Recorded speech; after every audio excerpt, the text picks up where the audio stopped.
नमस्कार. आज आपण बघणार आहोत एक अगदी सोपी, घरगुती आणि पौष्टिक बेबी फूड पावडर कशी बनवायची ते. ही कृती बाळाच्या निरोगी आहाराची सुरुवात करण्यासाठी एक खूप चांगला पर्याय आहे. आणि हो, बनवायलाही अगदी सोपी आहे. तर चला सुरुवात करूया. ही माहिती खास नवीन आईबाबांसाठी आहे, जे आपल्या बाळासाठी काहीतरी सोपं आणि सर्वोत्तम शोधत असतात. या कृतीची सगळ्यात भारी गोष्ट काय माहितीये? की ही एकच पावडर आपण वेगवेगळ्या प्रकारे वापरू शकतो.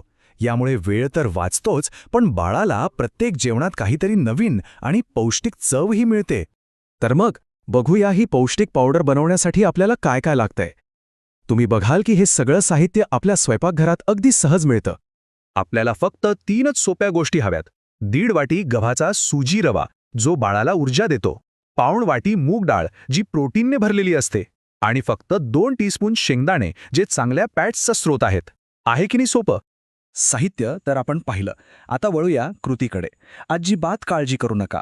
ही पावडर बनवण्याची पद्धत एकदम सोपी आहे आणि कोणी ती आरामात करू शकतं. बघा, यात फक्त 4 मुख्य पायऱ्या आहेत.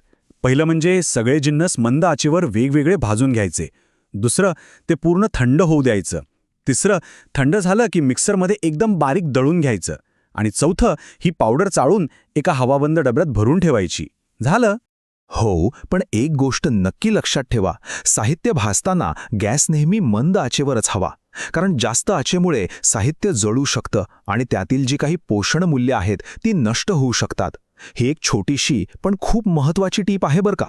तर आता आपली पौष्टिक पावडर तर तयार आहे, पण प्रश्न असा येतो की ही बाळाला द्यायची कशी?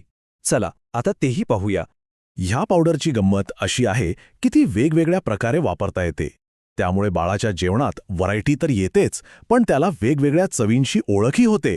सगळ्यात सोपी पद्धत म्हणजे 1 ते 2 चमचे पावडर गरजेनुसार पाण्यात घालून मस्त शिजवून घ्यायची. बाळाच्या वयानुसार आपण ते पातळ किंवा थोडं घट्ट ठेवू शकतो. एवढंच नाही, ही पावडर आपण दुधात, भाज्यांच्या सूपमध्ये किंवा फळांच्या रसात मिसळूनही बाळाला देऊ शकतो. म्हणजे बघा, प्रत्येक वेळी एक नवीन आणि पौष्टिक पदार्थ तयार होतो. चला, आता या सोप्या दिसणाऱ्या पावडरचे आरोग्यदायी फायदे काय आहेत तेही समजून घेऊया. म्हणजे आपण ही सगळी मेहनत का करतोय हे कळणं महत्त्वाचं आहे, बरोबर? याचे 3 मुख्य फायदे आहेत. 1. ही पावडर पचायला खूप हलकी आहे, त्यामुळे बाळाला कसलाही त्रास होत नाही. 2.